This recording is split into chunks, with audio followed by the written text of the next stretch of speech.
Hi everyone and welcome to the class. ನಿಮ್ಮ second P U C English grammar ನಲ್ಲಿ question tags ಅನ್ನುವಂತಹ ಒಂದು topic ಇದೆ. ಈ ಟಾಪಿಕ್ ತುಂಬಾ ವಿದ್ಯಾರ್ಥಿಗಳಿಗೆ ಡಿಫಿಕಲ್ಟ್ ಅನ್ಸುತ್ತೆ, ಟ್ರಿಕಿ ಅನ್ಸುತ್ತೆ.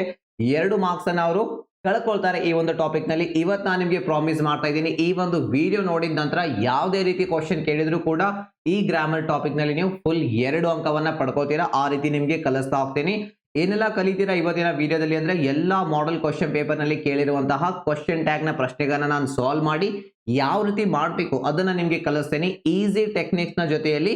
ಅಂಡ್ ಅಷ್ಟೇ ಅಲ್ಲ, ನಿಮಗೆ ಕೊನೆಯಲ್ಲಿ ಒಂದು 2-3 ಪ್ರಾಕ್ಟೀಸ್ ಕ್ವಶನ್ಸ್ ಕೂಡ ಕೊಡ್ತೀನಿ. ಅದರಿಂದ ನೀವು ಪರ್ಫೆಕ್ಟ್ ಆಗ್ತೀರಾ ಅಂಡ್ 2ಕ್ಕೆ 2 ಅಂಕ ನಿಮಗೆ ಆನ್ಯುವಲ್ ಎಕ್ಸಾಮ್ ನಲ್ಲಿ ಸಿಗುತ್ತೆ. ಸೊ ಬನ್ನಿ ಹಾಗಾದ್ರೆ ಸ್ಟಾರ್ಟ್ ಮಾಡೋಣ. ಮೊದಲನೇ ಪ್ರಶ್ನೆ ಮಾಡೆಲ್ ಕ್ವಶನ್ ಪೇಪರ್ 1 ನಿಂದ ಕೇಳಿರುವಂತಹ ಒಂದು ಪ್ರಶ್ನೆ.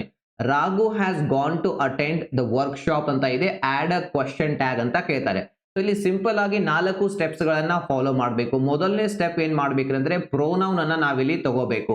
ಸೊ ಈಗ ಈ ಒಂದು ವಾಕ್ಯದಲ್ಲಿ ಪ್ರೊನೌನ್ ಕೊಟ್ಟಿಲ್ಲ, ಬದಲಾಗಿ ಒಬ್ಬ ವ್ಯಕ್ತಿ ಹೆಸರನ್ನ ಕೊಟ್ಟಿದ್ದಾರೆ ರಾಘು ಅಂತ ಹೇಳಿ. ಸೊ ರಾಘುನ ಬದಲಾಗಿ ನಾವಿಲ್ಲಿ ಒಂದು ಪ್ರೊನೌನ್ ಅನ್ನ ಬಳಸಬೇಕಾಗುತ್ತೆ. ಸೊ ಈಗ ರಾಘುಗೆ ನಾವು ಪ್ರೊನೌನ್ ಬಳಸಿ ಹೇಳ್ಬೇಕಂದ್ರೆ ಹಿ ಅಂತ ಹೇಳ್ತೀವಿ. ಅವನು ಅವಳು ಅಂತ ಕನ್ನಡದಲ್ಲಿ ಹೇಳ್ತೇವಲ್ಲ, ಅದೇ ರೀತಿ ರಾಘುಗೆ ಅವನು ಅಂತ ಹೇಳಲಿಕ್ಕೆ ನಾವು ಹಿ ಅನ್ನ ಬಳಸ್ತಾ ಇದೀವಿ. Number 1 point. And then helping verb ಅನ್ನ ಬಳಸ್ಕೋಬೇಕ್ರಿ. ಸೊ ಈಗ ಈ ಒಂದು ವಾಕ್ಯದಲ್ಲಿ ಹೆಲ್ಪಿಂಗ್ ವರ್ಬ್ ಹ್ಯಾಸ್ ಅಂತ ಇಲ್ಲಿದೆ. ಸ್ವಲ್ಪ ನಿಮಗೆ ಟೆನ್ಸಸ್ ನ ಐಡಿಯಾ ಇದ್ರೆ ತುಂಬಾನೇ ಈಸಿ ಆಗುತ್ತೆ. ಬಟ್ ನಿಮ್ಮ ಕಾಲೇಜಸ್ ಗಳಲ್ಲಿ ಇದನ್ನ ಕಲಿಸೋದಿಲ್ಲ, ಸಾವಿರಾರು ರೂಪಾಯಿ ಫೀಸ್ ತಗೊಂಡ ನಂತರನೂ ಕೂಡ. ರೈಟ್, ಇನ್ನು ಹೆಲ್ಪಿಂಗ್ ವರ್ಬ್ ನಾನು ಗುರುತಿಸೋದು ನಿಮಗೆ ಕಲಿಸ್ತಾ ಇದ್ದೀನಿ. ಇದು ಸಬ್ಜೆಕ್ಟ್ ಆದ ನಂತರ ಹೆಲ್ಪಿಂಗ್ ವರ್ಬ್ ಇರುತ್ತೆ, ಹ್ಯಾಸ್ ಅಂತ ಇಲ್ಲಿ ಹೆಲ್ಪಿಂಗ್ ವರ್ಬ್ ಇದೆ. ಇನ್ನು 3ನೇ ಪಾಯಿಂಟ್ ಬಂದು ನಮಗೆ ಕೊಟ್ಟಿರುವಂತಹ ವಾಕ್ಯ, ಅಂದ್ರೆ ಇಲ್ಲಿ ವಾಕ್ಯ ಕೊಟ್ಟಿದ್ದಾರಲ್ಲ, ಸೊ ಈ ಪ್ರಶ್ನೆಯಲ್ಲಿರುವಂತಹ ವಾಕ್ಯ ಪಾಸಿಟಿವ್ ಇದ್ರೆ ನಾವು ಅದನ್ನ ನೆಗೆಟಿವ್ ಕ್ವಶನ್ ಟ್ಯಾಗ್ ಮಾಡಬೇಕು. ನೆಗೆಟಿವ್ ಕ್ವಶನ್ ಟ್ಯಾಗ್ ನೆಗೆಟಿವ್ ವಾಕ್ಯ ಯಾವ ರೀತಿ ಇರುತ್ತೆ? ನೆಗೆಟಿವ್ ವಾಕ್ಯದಲ್ಲಿ ನಾಟ್ ಅನ್ನುವಂತಹ ವರ್ಡ್ ಬಳಸಿರ್ತಾರೆ, ಅಲ್ಲಿ ನಾಟ್ ಅನ್ನುವಂತಹ ವರ್ಡ್ ಇಲ್ಲ ಅಂದ್ರೆ ಅದು ಏನು ಪಾಸಿಟಿವ್ ವಾಕ್ಯ. ಸೊ ಈಗ ಪಾಸಿಟಿವ್ ವಾಕ್ಯ ಇದ್ದು ನಾವೇನ್ ಮಾಡ್ಬೇಕು? ನೆಗೆಟಿವ್ ಕ್ವಶನ್ ಮಾಡಬೇಕು.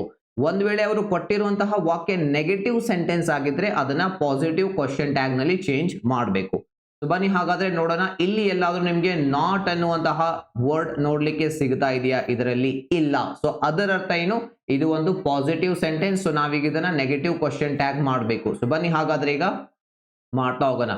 ಒಂದು ಹೆಲ್ಪಿಂಗ್ ವರ್ಬ್ ನಾವಿಲ್ಲಿ ಗುರುತಿಸಿದೇವಿ, ಈ ಅನ್ನುವಂತಹ ಪ್ರೊನೌನ್ ನಮಗೆ ಸಿಕ್ಕಿದೆ. ಸೊ ಈಗ ನಾವು ಇದನ್ನ ಕ್ವಶನ್ ಟ್ಯಾಗ್ ನಲ್ಲಿ ಮಾಡಬೇಕು. ಕ್ವಶನ್ ಟ್ಯಾಗ್ ಮಾಡುವಾಗ ಮೊದಲು ಹೆಲ್ಪಿಂಗ್ ವರ್ಬ್ ಅನ್ನ ಬಳಸಬೇಕು. ಸೊ ಹ್ಯಾಸ್ ಅನ್ನುವಂತ ಹೆಲ್ಪಿಂಗ್ ವರ್ಬ್ ಇದೆಯಲ್ಲ, ಸೊ ಅದನ್ನ ಇಲ್ಲಿ ಬರೆಯೋಣ, ಹ್ಯಾಸ್. ಸೊ ಈಗ ಹ್ಯಾಸ್ ಆದ ನಂತರ ಇದು ಪಾಸಿಟಿವ್ ವಾಕ್ಯ ಇರೋದ್ರಿಂದ ನಮ್ಮ ಕ್ವಶನ್ ಟ್ಯಾಗ್ ನೆಗೆಟಿವ್ ಆಗಿರಬೇಕು. ಸೊ ನೆಗೆಟಿವ್ ಅಂದ್ರೆ ಅದರಲ್ಲಿ ನಾಟ್ ಅನ್ನ ಸೇರಿಸಬೇಕು. ಆದ್ರೆ ಈ ನಾಟ್ ಅನ್ನ ಈ ರೀತಿ ಸಪರೇಟ್ ಆಗಿ ಬರೆಯೋ ಹಾಗಿಲ್ಲ. ಈ ನಾಟ್ ಅನ್ನ ಹ್ಯಾಸ್ ಅಂತ ಹೆಲ್ಪಿಂಗ್ ವರ್ಬ್ ಇದಿಲ್ಲ, ಇದರ ಜೊತೆಲಿ ಈ ರೀತಿ ಕೂಡಿಸ್ಬೇಕ್ರಿ. ಎನ್ ಬರ್ದು ಅಪಾಸ್ಟ್ರಫಿ ಟಿ. ಅಪಾಸ್ಟ್ರಫಿ ಅಂದ್ರೆ ಮೇಲ್ಗಡೆ ಕಾಮ ಹಾಕೋದು, ಹ್ಯಾಸೆಂಟ್. ಆಯ್ತಾ? ಇಷ್ಟು ಮಾಡಿದ ನಂತರ ಈ ಅನ್ನುವಂತಹ ಇದು ನಮ್ಗೆ ಪ್ರೊನೌನ್ ನಾವು ಕಂಡುಹಿಡಿದಿವಲ್ಲ, ಸೊ ಅದನ್ನ ಇಲ್ಲಿ ಬರಿಬೇಕು, ಹ್ಯಾಸೆಂಟ್ ಹಿ. ಸೊ ಇಲ್ಲಿಗೆ ಕೆಲವೊಂದು ಜನ ಸ್ಟೂಡೆಂಟ್ಸ್ ಬಿಡ್ತಾರೆ, ಇಷ್ಟೇ ಮಾಡಿದ್ರೆ ಕೂಡ ಮಾರ್ಕ್ಸ್ ಸಿಗೋದಿಲ್ಲ. ಕೊನೆಯ step very important, question mark ಅನ್ನ ಕೊನೆಯಲ್ಲಿ ಹಾಕಲೇಬೇಕು, ಹ್ಯಾಸಂಟ್ ಹಿ. ಇಷ್ಟು ಮಾಡಿದ್ರೆ ನಿಮಗೆ ಇಲ್ಲಿ 1 ಅಂಕ ಸಿಗುತ್ತೆ. 1ರಿಂದ 2 ಪ್ರಶ್ನೆಗಳನ್ನ ನಿಮಗೆ ಕೇಳ್ತಾರೆ ಆನ್ಯುವಲ್ ಎಕ್ಸಾಮ್ ನಲ್ಲಿ. ಇದು ಮಾಡೆಲ್ ಕ್ವಶನ್ ಪೇಪರ್ 1 ನ ಪ್ರಶ್ನೆ. ಕ್ಲಿಯರ್ ಆಯ್ತಾ? ಸಿಂಪಲ್ ಏನ್ ಮಾಡಿದ್ವಿ ಒಂದ್ಸಲ ಕ್ವಿಕ್ ಆಗಿ ನೋಡ್ಕೊಳ್ಳಿ. ಪ್ರೊನೌನ್ ಮೊದಲು ರಾಘುನನ್ನ ಹಿ ಅವನು ಮಾಡ್ಲಿಕ್ಕೆ ಹಿ ಪ್ರೊನೌನ್ ಬಳಸಿದ್ವಿ. ಹೆಲ್ಪಿಂಗ್ ವರ್ಬ್ ನೋಡ್ಕೊಂಡ್ವಿ, ಈ ವಾಕ್ಯದಲ್ಲಿ ಪಾಸಿಟಿವ್ ವಾಕ್ಯ ಇತ್ತು, ಸೊ ನೆಗೆಟಿವ್ ಕ್ವಶನ್ ಟ್ಯಾಗ್ ಮಾಡಿದ್ವಿ, ಕೊನೆಯಲ್ಲಿ ಕ್ವಶನ್ ಮಾರ್ಕ್. ಬನ್ನಿ ಈಗ ಇನ್ನೊಂದು ಟ್ರಿಕಿ ಕ್ವಶನ್. ಎಲ್ಲಾ ಕ್ವಶನ್ಸ್ ಈಸಿ ಇರೋದಿಲ್ಲ, ಕೆಲವೊಂದು ಟ್ರಿಕಿ ಇರುತ್ತೆ, ಅದನ್ನು ಕೂಡ ಯಾವ ರೀತಿ ಸಾಲ್ವ್ ಮಾಡಬೇಕು ಅದನ್ನ ನಿಮ್ಗೆ ಕಲಿಸ್ತೀನಿ. ಅಭಿಜಿತ್ ಸ್ಯಾಂಗ್ ದ ಸಾಂಗ್ ಮೆಲೋಡಿಯಸ್ಲಿ ಅಂತ ಇದೆ. ಸೊ ಈಗ ನಮ್ಮ ಸ್ಟೆಪ್ ನಂಬರ್ 1 ಏನು? ಪ್ರೊನೌನ್ ಅಭಿಜಿತ್ ಅಂತ. ಅಭಿಜಿತ್ ಅಂದ್ರೆ ಹುಡುಗ, ಸೊ ಅವನು ಅನ್ನೋದನ್ನ ಬಳಸಬೇಕು, ಅದಕ್ಕೆ ಹಿ ಬಳಸ್ತೇವೆ. ಏನಾದ್ರೂ ಹುಡುಗಿ ಹೆಸರು ಇದ್ರೆ ಅವಳು ಅಂತ ಹೇಳಲಿಕ್ಕೆ ನಾವು ಶಿ ಅನ್ನ ಬಳಸಬೇಕಾಗುತ್ತೆ. ಬಟ್ ಇಲ್ಲಿ ಅಭಿಜಿತ್ ಅಂತ ಇದೆ, ಸೊ ಹಾಗಾಗಿ ಅವನು ಅಂತ ಹೇಳಲಿಕ್ಕೆ ಹಿ ಅನ್ನ ಬಳಸಿದೀವಿ. 2ನೇ ಸ್ಟೆಪ್ ಏನು? ಹೆಲ್ಪಿಂಗ್ ವರ್ಬ್ ನಾವು ಎಲ್ಲಿದೆ ನೋಡ್ಕೋಬೇಕು ನಮ್ಮ ಪ್ರಶ್ನೆಯಲ್ಲಿ.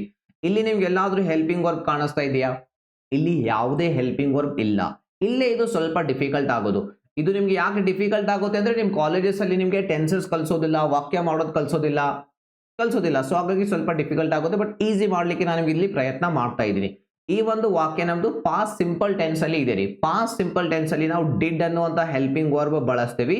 ಆದ್ರೆ ಈ ಡಿಡ್ ಅನ್ನುವಂತ ಹೆಲ್ಪಿಂಗ್ ವರ್ಬ್ ಓನ್ಲಿ ನೆಗೆಟಿವ್ ವಾಕ್ಯಗಳಲ್ಲಿ ಬಳಸ್ತೀವಿ. ಇಲ್ಲಿ ಕೊಟ್ಟಿರುವಂತದ್ದು ಪಾಸಿಟಿವ್ ವಾಕ್ಯ, ಸೊ ಹಾಗಾಗಿ ಪಾಸಿಟಿವ್ ವಾಕ್ಯದಲ್ಲಿ ಹೆಲ್ಪಿಂಗ್ ವರ್ಬ್ ಇರೋದಿಲ್ಲ, ನೆಗೆಟಿವ್ ವಾಕ್ಯದಲ್ಲಿ ಇರುತ್ತೆ. ಸೊ ಈಗ ನಿಮಗೆ ಗೊತ್ತಾಯ್ತು, ಡಿಡ್ ಅನ್ನುವಂತ helping verb past simple tense ಅಲ್ಲಿ ಬಳಸ್ತೀವಿ. ಇನ್ನು 3ನೇದಾಗಿ ಬಂದು ನೋಡಿ, ವಾಕ್ಯ ಇದು ನಮ್ದು ಪಾಸಿಟಿವ್ ಸೆಂಟೆನ್ಸ್ ಇದೆ. ಸೊ ಪಾಸಿಟಿವ್ ಸೆಂಟೆನ್ಸ್ ಇದ್ರೆ ನೆಗೆಟಿವ್ ಕ್ವಶನ್ ಟ್ಯಾಗ್ ಮಾಡಬೇಕು. ಸೊ ಬನ್ನಿ ಮಾಡೋಣ. ಹೆಲ್ಪಿಂಗ್ ವರ್ಬ್ ಇಲ್ಲಿದೆ ಡಿಡ್. ಸೊ ಡಿಡ್ ಅನ್ನ ತಗೊಂಡ್ವಿ, ನೆಗೆಟಿವ್ ಮಾಡ್ಬೇಕಲ್ಲ. ಸೊ ನಾಟ್ ಅನ್ನ ಯಾವ ರೀತಿ ಸೇರಿಸ್ತೀರಿ, ಎನ್ ಅಪಾಸ್ಟ್ರಫಿ ಟಿ, ಡಿಡೆಂಟ್ ಆಯ್ತು. ಸೊ ಹಿ ಅನ್ನ ಕೊನೆಯಲ್ಲಿ ಹಾಕಿ. ಸೊ ನಮ್ಮ ಲಾಸ್ಟ್ ಸ್ಟೆಪ್ ಏನು, ಕ್ವಶನ್ ಮಾರ್ಕ್ ಅನ್ನ ಕೊನೆಯಲ್ಲಿ ಹಾಕಬೇಕು. ಇಷ್ಟು ಮಾಡಿದ್ರೆ ಇಲ್ಲಿ ನಿಮ್ಗೆ ಒಂದಕ್ಕೆ ಒಂದು ಅಂಕ ಸಿಗುತ್ತೆ. ಸಿಂಪಲ್ ಅಂಡ್ ಸರಳವಾಗಿದೆ. ಒಂದೇ ಟ್ರಿಕ್ ಏನು, ಈ ರೀತಿ ಕೆಲವೊಂದು ಟೆನ್ಸಸ್ ನಲ್ಲಿ ಹೆಲ್ಪಿಂಗ್ ವರ್ಬ್ ಕೊಡದೇ ಇದ್ದಾಗ ಆ ಒಂದು ಟೆನ್ಸ್ ಅಲ್ಲಿ ಯಾವ ಹೆಲ್ಪಿಂಗ್ ವರ್ಬ್ ಬರುತ್ತೆ ಅನ್ನೋದು ನಿಮ್ಗೆ ಸ್ವಲ್ಪ ಐಡಿಯಾ ಇರಬೇಕು ಅಷ್ಟೇ. ಇನ್ನು ಮೂರನೇ ಕ್ವಶನ್ಗೆ ನಾವು ಬರೋಣ. ರೀರೈಟ್ ಆಸ್ ಡೈರೆಕ್ಟೆಡ್ ಅಂತ ಕೊಟ್ಟಿರ್ತಾರೆ. He is a great actor.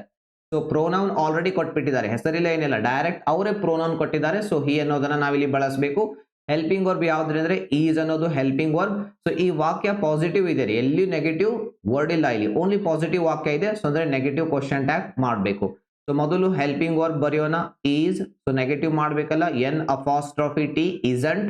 ಈ ಅನ್ನೋದನ್ನ ಆಸ್ ಇಟ್ ಈಸ್ ಕೊನೆಯಲ್ಲಿ ಬರೀರಿ. ಸೊ ನಂತರ ಕ್ವಶನ್ ಮಾರ್ಕ್. ಇಷ್ಟು ಮಾಡಿದ್ರೆ ಪರ್ಫೆಕ್ಟ್ ಆಯ್ತು ನಿಮ್ಮ ಆನ್ಸರ್. ಇನ್ನ ಲಾಸ್ಟ್ ಕ್ವಶನ್ಗೆ ಬರೋಣ. Question number 4, rewrite as directed. I do not know what to do ಅಂತ ಇದೆ. ಸೊ ಇಲ್ಲಿ ಮೊದಲು ನೋಡಿ ಪ್ರೋನೌನ್ ಯಾವುದು, ಐ ಅನ್ನುವಂಥದ್ದು ಪ್ರೋನೌನ್. ಹೆಲ್ಪಿಂಗ್ ವರ್ಬ್ ಎಲ್ಲಿದೆ ಅಂದ್ರೆ ಡೂ ಅನ್ನುವಂಥದ್ದು ಹೆಲ್ಪಿಂಗ್ ವರ್ಬ್. ಸೊ ಈ ವಾಕ್ಯ ನೋಡಿ ಪಾಸಿಟಿವ್ ಇದೆಯಾ, ಇಲ್ಲ. ಈ ವಾಕ್ಯ ನೆಗೆಟಿವ್ ಇದೆ, ನಾಟ್ ಅನ್ನುವಂತಹ ವರ್ಡ್ ಇಲ್ಲಿ ಬಂದಿದೆ ನೋಡಿ. ಸೊ ಹಾಗಾದ್ರೆ ಇದು ನೆಗೆಟಿವ್ ಸೆಂಟೆನ್ಸ್. ಈಗ ನಮ್ಮ ಕ್ವಶನ್ ಟ್ಯಾಗ್ ಪಾಸಿಟಿವ್ ಇರಬೇಕು. ಅಂದ್ರೆ ಪಾಸಿಟಿವ್ ಇರಬೇಕಂದ್ರೆ ನಾಟ್ ಅನ್ನುವಂತಹ ವರ್ಡ್ ಅದರಲ್ಲಿ ಬಳಕೆ ಆಗಬಾರ್ದು ಕ್ವಶನ್ ಟ್ಯಾಗ್ ನಲ್ಲಿ. ಸೊ ಬನ್ನಿ ತೋರಿಸ್ತೇನೆ ನಿಮ್ಗೆ. ಸೊ ಡೂ ಅನ್ನುವಂತಹ ಹೆಲ್ಪಿಂಗ್ ವರ್ಬ್ ಇದೆನಾ, ಸೊ ಅದನ್ನ ಆಸ್ ಇಟ್ ಈಸ್ ಬರೀರಿ. ಸೊ ಈಗ ಇಲ್ಲಿ ನಾಟ್ ಅಥವಾ ಎನ್ ಅಪಾಸ್ಟ್ರಫಿ ಟಿ ಸೇರಿಸಬಾರದು. ಯಾಕೆಂದ್ರೆ ಇಲ್ಲಿ ನಮ್ಮ ವಾಕ್ಯದಲ್ಲಿ ಪ್ರಶ್ನೆಯಲ್ಲಿ ನಾಟ್ ಇದೆ. ಸೊ ನಾವೀಗ ಅದ್ರ ಉಲ್ಟಾ ಮಾಡಬೇಕು, ಅಂದ್ರೆ ಪಾಸಿಟಿವ್ ಕ್ವಶನ್ ಟ್ಯಾಗ್ ಮಾಡಬೇಕು. ಸೊ ಜಸ್ಟ್ ಏನ್ ಮಾಡಿ, ಐ ಅನ್ನ as it is ED and ಕೊನೆಯಲ್ಲಿ ಕ್ವಶನ್ ಮಾರ್ಕ್. ಡೂ ಐ ಅನ್ನೋದು ಸರಿಯಾದಂತಹ ಉತ್ತರ ಆಗುತ್ತೆ. ಈ ರೀತಿ ಟ್ರಿಕ್ಕಿ ಕ್ವಶನ್ಸ್ ಕೊಡ್ತಾನೆ, ಬಟ್ ಸ್ವಲ್ಪ ನೀವು ಗಮನ ಕೊಟ್ಟು ಇದನ್ನ ಅರ್ಥ ಮಾಡ್ಕೊಂಡ್ರೆ ಇಲ್ಲಿ ಈಸಿ ಆಗಿ ನಿಮಗೆ 2 ಮಾರ್ಕ್ಸ್ ಬರುವಂತ ಚಾನ್ಸಸ್ ಬಹಳ ಇದೆ. ಈಗ ಇದು ಆಯ್ತು ನಮ್ಮ 4 ಕ್ವಶನ್ಸ್ ನಾನು ಸಾಲ್ವ್ ಮಾಡಿದೆ. 3 ಮಾಡೆಲ್ ಕ್ವಶನ್ ಪೇಪರ್, ಒಂದು ಟ್ರಿಕ್ಕಿ ಕ್ವಶನ್ ಕೂಡ ಕೊಟ್ಟೆ ನಿಮಗೆ. ಈ ರೀತಿ ಪ್ರಶ್ನೆ ಕೂಡ ಕೇಳಿದ್ದಾರೆ ಆನ್ಯುವಲ್ ಎಕ್ಸಾಮ್ಸ್ ಅಲ್ಲಿ ಲಾಸ್ಟ್ ಇಯರ್, ಅದಕ್ಕೆ ನಿಮಗೆ ಅದನ್ನ ಪ್ರಾಕ್ಟೀಸ್ ಮಾಡಿಸಿದೆ. ಈಗ ನಾನು ನಿಮಗೆ ಕೆಲವೊಂದು 3 ಪ್ರಾಕ್ಟೀಸ್ ಕ್ವಶನ್ಸ್ ಕೊಡ್ತೀನಿ. ಅದನ್ನ ನೀವೇನ್ ಮಾಡ್ಬೇಕಂದ್ರೆ ಉತ್ತರ ನನಗೆ ಕಾಮೆಂಟ್ ನಲ್ಲಿ, ಈ ವಿಡಿಯೋದ ಕಾಮೆಂಟ್ ನಲ್ಲಿ ತಿಳಿಸ್ತಾ ಆನ್ಸರ್ ಮಾಡಿ, ನಾನು ಚೆಕ್ ಮಾಡಿ ನಿಮ್ಗೆ ಅಲ್ಲಿ ರಿಪ್ಲೈ ಕೂಡ ಮಾಡುವಂತಹ ಪ್ರಯತ್ನ ಮಾಡ್ತೀನಿ. ನಾನು ನಿಮಗೆ ಪ್ರಾಕ್ಟೀಸ್ ಕ್ವಶನ್ ಕೊಡೋದಕ್ಕಿಂತ ಮುಂಚಿತವಾಗಿ, ನೀವು second P U C English ಅಲ್ಲಿ ಪ್ರಾಬ್ಲಮ್ ಫೇಸ್ ಮಾಡ್ತಾ ಇದ್ರೆ, second P U C English ನಿಮಗೆ ಡಿಫಿಕಲ್ಟ್ ಅನಿಸ್ತಾ ಇದ್ರೆ, ನಿಮಗೆ ಕಡಿಮೆ ಅಂಕ ಬರ್ತಾ ಇದ್ರೆ, ನೀವು second P U C English ಅಲ್ಲಿ ಏನಾದರೂ 90 ಅಬೌವ್ ಸ್ಕೋರ್ ಮಾಡ್ಕೋಬೇಕು ಅನ್ನುವಂಥ ಒಂದು ಗುರಿ ಇಟ್ಕೊಂಡಿದ್ರೆ, ನಾನು ನಿಮ್ದು ಒಂದು 30 ಸೆಕೆಂಡ್ ಟೈಮ್ ತಗೊಂಡು ನಮ್ಮ ಒಂದು second P U C English toppers batch ಬಗ್ಗೆ ನಿಮಗೆ ತಿಳಿಸ್ತೀನಿ. ಯಾಕಂದ್ರೆ ಈ ಒಂದು ಟಾಪರ್ಸ್ ಬ್ಯಾಚ್ ನಿಂದ ಸಾವಿರಾರು ವಿದ್ಯಾರ್ಥಿಗಳ ಜೀವನ ಚೇಂಜ್ ಆಗ್ತಾ ಇದೆ. ಸಾವಿರಾರು ಕನ್ನಡ ಮೀಡಿಯಂ ವಿದ್ಯಾರ್ಥಿಗಳು 90+ ಸ್ಕೋರ್ ಮಾಡ್ತಾ ಇದ್ದಾರೆ second P U C English ನಲ್ಲಿ.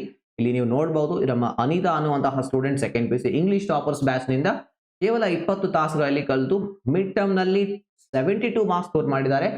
ಫೈನಲ್ ಎಕ್ಸಾಮ್ಸ್ ಅಲ್ಲಿ 80ಗೆ 80 ಮಾಡುವಂತಹ ಟಾರ್ಗೆಟ್ ಅನ್ನ ಇಟ್ಕೊಂಡಿದ್ದಾರೆ. ಅಷ್ಟು ಕಾನ್ಫಿಡೆನ್ಸ್ ಅವರಲ್ಲಿ ಬಂದಿದೆ. ಹೇಮಂತ್ ಅನ್ನುವಂತಹ ಇನ್ನೊಬ್ಬ ಸ್ಟೂಡೆಂಟ್, ಅವರು 75 ಸ್ಕೋರ್ ಮಾಡಿದ್ದಾರೆ. ಅವ್ರದ್ದು ಟಾರ್ಗೆಟ್ ಇದೆ 80 ಔಟ್ ಆಫ್ 80 ಮಾಡ್ತೀನಿ ಅಂತ ಹೇಳಿ ಆನ್ಯುವಲ್ ಎಕ್ಸಾಮ್ಸ್ ಅಲ್ಲಿ. ಅದೇ ರೀತಿ ಬಹಳ ಜನ, ನಿಂಗರಾಜ್ ಅನ್ನುವಂತಹ ಒಬ್ಬ ಬ್ಲೈಂಡ್ ಸ್ಟೂಡೆಂಟ್, ಅವ್ರಿಗೂ ಇಂಗ್ಲಿಷ್ ತುಂಬಾ ಡಿಫಿಕಲ್ಟ್ ಅನ್ನಿಸ್ತಾ ಇತ್ತು. ಅವರು ಕೂಡ 20 ಅವರ್ಸ್ ಅಲ್ಲಿ ಕೇವಲ 20 ತಾಸಲ್ಲಿ ಕಲ್ತಿದ್ದಾರೆ. ಅದೇ ರೀತಿ ಜ್ಯೋತಿ ಅನ್ನುವಂಥವ್ರು, ಇನ್ನ ಶ್ರುತಿ ಅನ್ನುವಂತಹ, ಅನಿತಾ ಅನ್ನುವಂತಹ ಬಹಳಷ್ಟು ವಿದ್ಯಾರ್ಥಿಗಳು ಇಂಗ್ಲಿಷ್ ತುಂಬಾ ಹೇಟ್ ಮಾಡ್ತಿದ್ರು. ಈಗ ಇಂಗ್ಲಿಷ್ ಅನ್ನ ಪ್ರೀತಿಸ್ತಾ ಇದ್ದಾರೆ, ಇಂಗ್ಲಿಷ್ ಅನ್ನ ಕಾನ್ಫಿಡೆಂಟ್ ಆಗಿ ಕಲಿತಾ ಇದ್ದಾರೆ, ಕಲ್ತಿದ್ದಾರೆ, ಸ್ಕೋರ್ ಕೂಡ ಮಾಡ್ತಾ ಇದ್ದಾರೆ. ಸೊ ನೀವು ಕೂಡ second P U C English ನಲ್ಲಿ 20 ತಾಸುಗಳಲ್ಲಿ ನಾನು ನಿಮಗೆ ಯಾವ ರೀತಿ ರೆಡಿ ಮಾಡ್ತೇನೆ ಅಂದ್ರೆ 90+ ಸ್ಕೋರ್ ಮಾಡುವ ಹಾಗೆ ರೆಡಿ ಮಾಡ್ತೀನಿ. ಬಟ್ ನೀವು 20 ತಾಸು ಕೊಡ್ಲಿಕ್ಕೆ ರೆಡಿ ಇರಬೇಕು, ಸಾಕು. ಆರಾಮಾಗಿ, ಇನ್ನು ಬಹಳ ಟೈಮ್ ಇದೆ, ಇನ್ನು 1 ತಿಂಗಳ ಟೈಮ್ ನಿಮ್ಮ ಹತ್ರ ಇದೆ. ಸೊ ಆರಾಮಾಗಿ ನೀವು ಒಳ್ಳೆ ಸ್ಕೋರ್ ಮಾಡುವಷ್ಟು ಹಾಗೆ ರೆಡಿ ಆಗಬಹುದು. ಸೊ ಕೋರ್ಸ್ನ ಹೆಚ್ಚಿನ ಮಾಹಿತಿಗಾಗಿ ನಮ್ಮ ಸ್ಕಿಲ್ ಬೂಸ್ಟರ್ ಆಪ್ ಡೌನ್ಲೋಡ್ ಮಾಡ್ಕೊಳ್ಳಿ. ಸೊ ನಮ್ಮ ಟಾರ್ಗೆಟ್ ಏನು, ನಿಮಗೆ second P U C English ಅಲ್ಲಿ 90+ ಸ್ಕೋರ್ ಮಾಡುವ ಹಾಗೆ ರೆಡಿ ಮಾಡೋದು. ಫೀಸ್ ನ ಡೀಟೇಲ್ಸ್ ಇಲ್ಲಿ ಇದೆ. ಫೈನಲ್ ಫೀಸ್ ತುಂಬಾ ಕಡಿಮೆ ಇದೆ, ಡಿಸ್ಕೌಂಟ್ ನಡೀತಾ ಇದೆ ಈಗ. Plus 2 day money back guarantee ಇದೆ. ಇಷ್ಟ ಆಗಲಿಲ್ಲ ಅಂದ್ರೆ ಹಣ ಕೂಡ 100% ವಾಪಸ್ ತಗೋಬಹುದು. ಅಷ್ಟು ಗ್ಯಾರಂಟಿ ನಾನು ನಿಮ್ಗೆ ಕೊಡ್ತಾ ಇದ್ದೀನಿ. ನಾನು ಹೇಳ್ತಾ ಇರೋದು ಡೆಲಿವರ್ ಮಾಡಲಿಲ್ಲ, 90+ ಸ್ಕೋರ್ ಮಾಡೋ ಹಾಗೆ ನೀವು ರೆಡಿ ಆಗ್ತಾ ಇಲ್ಲ, ನಿಮಗೆ ಕಾನ್ಫಿಡೆನ್ಸ್ ಬರ್ತಾ ಇಲ್ಲ ಅಂದ್ರೆ ನೀವು ಹಣ ಕೂಡ ವಾಪಸ್ ತಗೋಬಹುದು. ಅಷ್ಟು ಭರವಸೆ ನಿಮಗೆ ಕೊಡ್ತಾ ಇದ್ದೀನಿ, ಯಾವುದೇ ರಿಸ್ಕ್ ಇರೋದಿಲ್ಲ. ಯಾವ ರೀತಿ ಜಾಯಿನ್ ಆಗೋದು ಈ ಕೋರ್ಸ್ ಅಂದ್ರೆ ನಮ್ಮ ಆಪ್ ಡೌನ್ಲೋಡ್ ಮಾಡ್ಕೊಳ್ಳಿ. ಸ್ಕಿಲ್ ಬೂಸ್ಟರ್ ಆಪ್ ಲಿಂಕ್ ನಾನು ನಿಮಗೆ ಕೆಳಗಡೆ ಕಾಮೆಂಟ್ ನಲ್ಲಿ, ಡಿಸ್ಕ್ರಿಪ್ಷನ್ ಅಲ್ಲಿ ಕೊಟ್ಟಿರ್ತೀನಿ. ಅಲ್ಲಿ ಹೋದ್ರೆ ಕಂಪ್ಲೀಟ್ ಇನ್ಫಾರ್ಮೇಶನ್ ಇದೆ ಕೋರ್ಸ್ ಬಗ್ಗೆ, ನೋಡಿ ದೆನ್ ಯಾವ ರೀತಿ ಪೇಮೆಂಟ್ ಮಾಡಿ ಜಾಯಿನ್ ಆಗಬೇಕು ಎಲ್ಲ ಇನ್ಫಾರ್ಮೇಶನ್ ಇದೆ. ದೆನ್ ಅಲ್ಲಿ ನೀವು ಜಾಯಿನ್ ಆಗಬಹುದು. ನಿಮ್ದೇನಾದ್ರೂ ಮತ್ತೆ ಏನು ಡೌಟ್ಸ್ ಇದ್ರೆ, ಕ್ವಶನ್ಸ್ ಇದ್ರೆ, ಅಥವಾ ನಿಮ್ಮ ಹತ್ರ ಫೋನ್ ಪೇ ಇಲ್ಲ, ಗೂಗಲ್ ಪೇ ಇಲ್ಲ, ಏನಾದ್ರೂ ಇದ್ರೆ ಸೊ ನೀವು ಈ ಒಂದು ನಂಬರ್ಗೆ ಕಾಂಟ್ಯಾಕ್ಟ್ ಮಾಡಬಹುದು. ಸೊ ಈಗ ನಾವು ಬರೋಣ ಪ್ರಾಕ್ಟೀಸ್ ಕ್ವಶನ್ಸ್ ಫಾರ್ ಯು. ಮೊದಲನೇ ಕ್ವಶನ್ ನೋಡಿ, ರೀರೈಟ್ ಆಸ್ ಡೈರೆಕ್ಟೆಡ್ ಅಂತ ಇದೆ. The farmers have taken to organic farming, add a suitable question tag ಅಂತ ಇದೆ. ಸೊ ಇದರ ಉತ್ತರ ಕ್ವಶನ್ ನಂಬರ್ 1 ಅಂತ ಹಾಕಿ ಇದರ ಉತ್ತರವನ್ನ ನನಗೆ ಕಾಮೆಂಟ್ ಅಲ್ಲಿ ತಿಳಿಸಿ. ಎರಡನೇ ಪ್ರಶ್ನೆ ಬಂದು rewrite as directed. Students should not waste their time during exams. ಎಕ್ಸಾಮ್ನ ಟೈಮ್ನಲ್ಲಿ ಸ್ಟೂಡೆಂಟ್ಸ್ ತಮ್ಮ ಟೈಮನ್ನು ವೇಸ್ಟ್ ಮಾಡಬಾರ್ದು. ನೀವು ಮಾಡ್ತಾ ಇದ್ದೀರಾ, ಮಾಡಬೇಡಿ. So add a suitable question tag, ಇಲ್ಲಿ ಕ್ವಶನ್ ಟ್ಯಾಗ್ ಮಾಡಿ ಅಂತ ಕೇಳಿದ್ದಾರೆ. ಸೊ ಇದರ ಉತ್ತರ ಏನಾಗುತ್ತೆ ಅದನ್ನ ನನಗೆ ಕಾಮೆಂಟ್ ನಲ್ಲಿ ತಿಳಿಸಿ. ನೋಡಿ, ಈ ಕ್ವಶನ್ ಸ್ವಲ್ಪ ಡಿಫರೆಂಟ್ ಇದೆ. ಇಲ್ಲಿ ಹೆಲ್ಪಿಂಗ್ ವರ್ಬ್ ಇಲ್ಲ, ಮಾಡಲ್ ವರ್ಬ್ ಇದೆ. ಅದನ್ನ ಯಾವ ರೀತಿ ಬಳಸಬೇಕು ಅದನ್ನ ನೋಡಿ ನನಗೆ ಕಾಮೆಂಟ್ ನಲ್ಲಿ ತಿಳಿಸಿ. ಮೂರನೇದಾಗಿ rewrite as directed. Akash has been trying a lot to get a job. So add question tag. So ಇಲ್ಲಿ ಹೆಲ್ಪಿಂಗ್ ವರ್ಬ್ ಯಾವುದು, ಸಬ್ಜೆಕ್ಟ್ ಯಾವುದು, ಅದರ ಪ್ರೊನೌನ್ ಏನು ಬಳಸಬೇಕು, ಪಾಸಿಟಿವ್ ನೆಗೆಟಿವ್ ಆಗುತ್ತಾ ಕ್ವಶನ್ ಟ್ಯಾಗ್, ಅದನ್ನ ಯೋಚನೆ ಮಾಡಿ ಉತ್ತರವನ್ನ ಕ್ವಶನ್ ನಂಬರ್ 3 ಅಂತ ಹಾಕಿ ಕಾಮೆಂಟ್ ನಲ್ಲಿ ನನಗೆ ತಿಳಿಸಿ.